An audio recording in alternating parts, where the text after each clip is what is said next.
Ici, on est au T-Lab de Bretagne, le laboratoire d'innovation publique, et on vient de publier un guide pour faciliter la prise en charge, la valorisation et la rémunération de la participation des citoyens dans l'élaboration des politiques publiques ou dans toutes les politiques publiques qui traitent de participation citoyenne. Ce guide est né au départ d'un projet d'un groupe de travail de la stratégie de prévention et de lutte contre la pauvreté en Bretagne. Et il y a eu une volonté politique à un moment donné d'outiller les institutions, les associations, tous les acteurs qui sont en charge de mettre en place de la participation, donc qu'elles puissent facilement prévoir que les citoyens qui participent à des réunions pour mettre en place une politique publique ou un dispositif puissent être indemnisés pour le déplacement qu'ils ont eu à faire ou pour la prise en charge de la garde de leurs enfants ou pour que leur repas soit pris en charge. En tout cas, que cette prise en charge financière soit vraiment prévue par les institutions et les associations. Là, ce qu'on demande, c'est que la personne, quand on vient, par exemple, une matinée ici, qu'on soit défrayé au même titre qu'un professionnel qui vient. Et en plus, c'est une reconnaissance, en fait.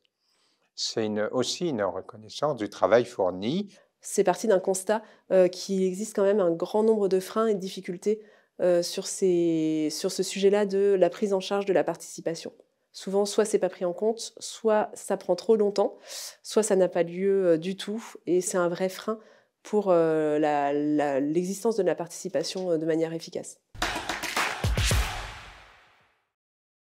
L'objectif, c'est de construire des solutions qui confrontent 3 savoirs. Le savoir théorique, qui est le savoir des chercheurs. Le savoir des professionnels, qui est un savoir en action.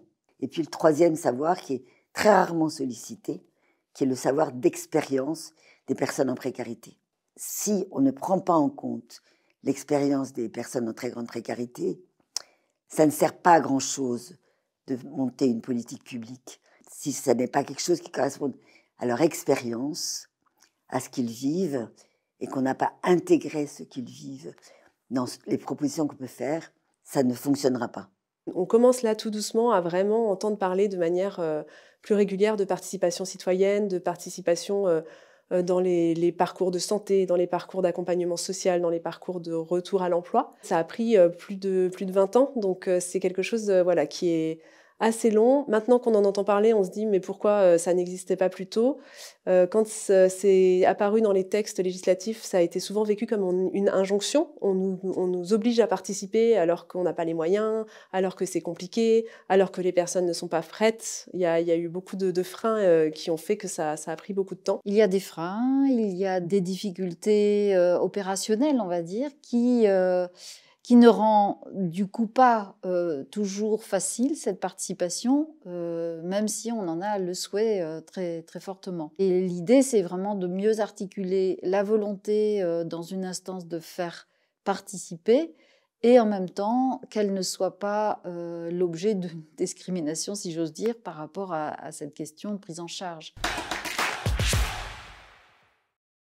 On a pu mobiliser facilement une quarantaine de personnes sur ce sujet. On a à la fois des citoyens qui participent à ce groupe, on a à la fois des acteurs associatifs, on a des acteurs représentants des institutions comme la CPAM, comme Pôle emploi, comme la région Bretagne, le département du Morbihan. Ce qui est bien dans ce groupe de travail, tu as un mélange de personnes accueillies et de personnes professionnelles qui viennent de milieux différents, de régions différentes, qui ont un parcours différent. C'est ce qui a vraiment fait la richesse de ce groupe, c'était de croiser toutes les expériences que les uns et les autres avaient pu avoir et de mener ensemble une réflexion sur, mais au fait, qu'est-ce qu'on entend par participation? Comment ça se passerait si la participation était optimale? Quels sont les ingrédients qu'il faudrait réunir?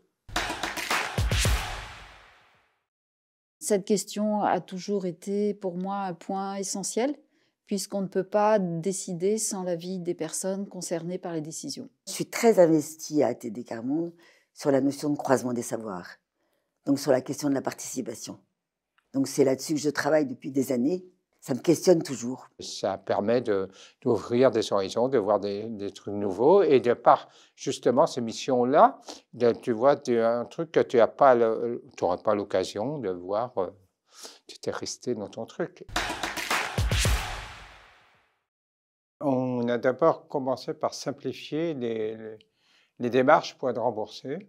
Enfin, les démarches, les papiers administratifs pour être remboursé, parce qu'avant, il fallait remplir 6 documents différents. Et on a réussi à en faire un. C'est déjà pas mal. L'étape suivante, c'est d'arriver à réduire le temps en fait, d'indemnisation, parce que le temps d'indemnisation reste le même. On a vraiment réussi à créer une dynamique autour de cette question et à aller chercher assez loin dans nos échanges sur qu'est-ce qu'on entend par la participation pour chacun, avec des positions très divergentes, très différentes, selon la place qu'on occupe en tant qu'acteur social en Bretagne.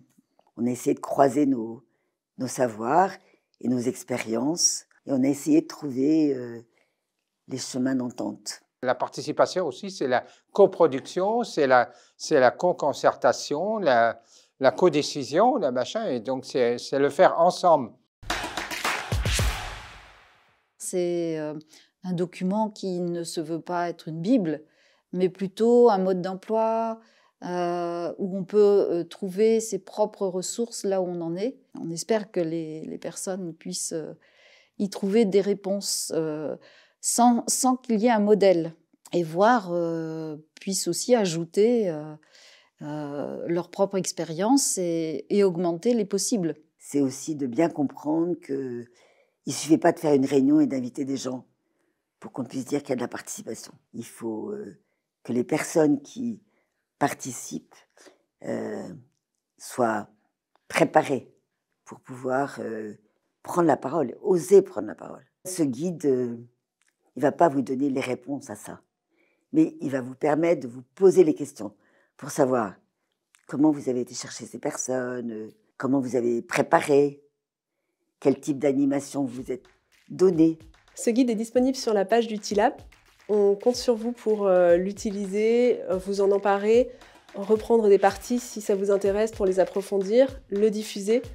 En tout cas, reprenez-le car ce guide doit vivre.